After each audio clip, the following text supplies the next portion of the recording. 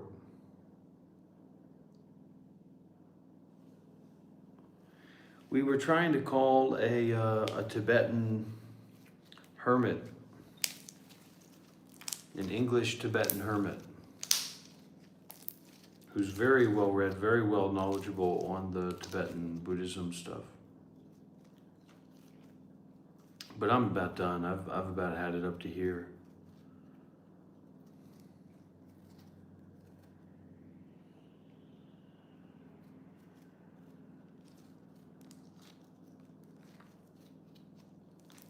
What does this say? Can anybody here not read what this says?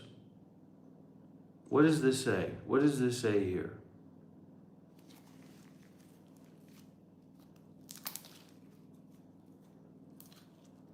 What does this say? Really? There's nothing there?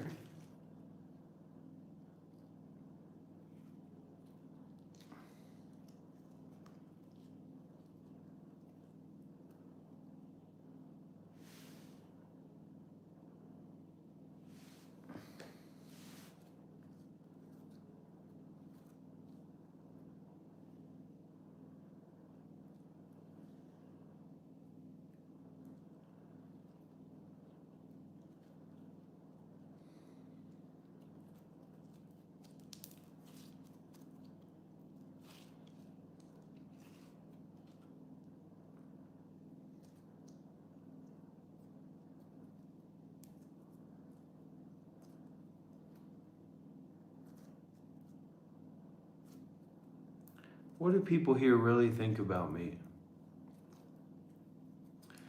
Yeah, about that guy, Cly. So it's better if people donate on PayPal or Revolut. I can share the link on my WhatsApp if you message me, or I can just post it here as well.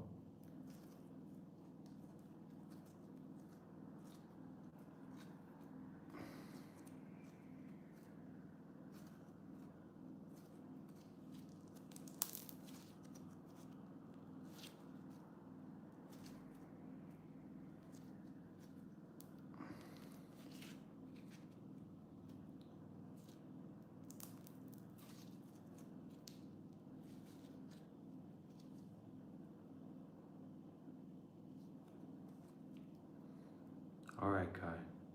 I love you too.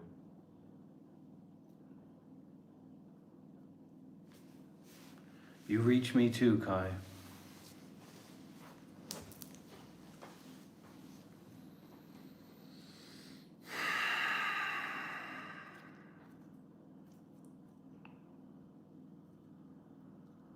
Okay, I'm gonna count to 10. 1, 2, 3, 4, 5, 6, 7, 8, 9. Okay, together. We're counting together, not separately, one at a time. Here we go. 1, 2, 3, 4, 5, 6, 7. All right, stop. Clearly, I'm going too fast. We're all going to count together as a Sangha, as a community. Okay? Together. Get your oil up your finger. Get ready. Here we go.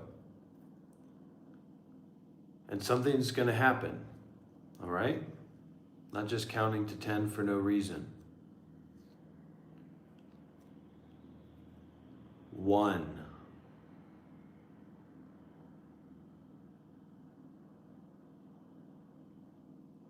2.